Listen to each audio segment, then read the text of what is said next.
Ötən gün Zərdabda bir nəfərin ölümü ilə nəticələnən qəzadan sonra açıqlama verən Range Rover'in sahibi üzr istəyib. Sürücü qəzada həlak olan şəxsin yaxınlarına üz tutaraq dediyi ifadələrin səhv anlaşıldığını bildirib. Hamının başına gələ bilər. Burada insan həyatı əldə olub. Mən istəyərdim ki, kimsə həyatdan köçsün. Valideynlərindən üzr istəyirəm. Hər şey Allaha məxsusdur.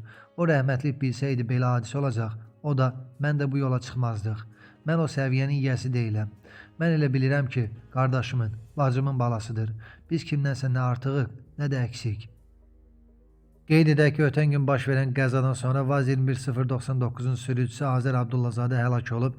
Hadisədən sonra Range Rover'in sahibinin müsahibəsi cəmiyyət tərəfindən birmənalı qəbul edilməmişdi. Belə ki, o ölən sürücü haqqında belə deyib. İndi nə edək? Biz öldürməmişik ki, dahilər də dünyadan köçür.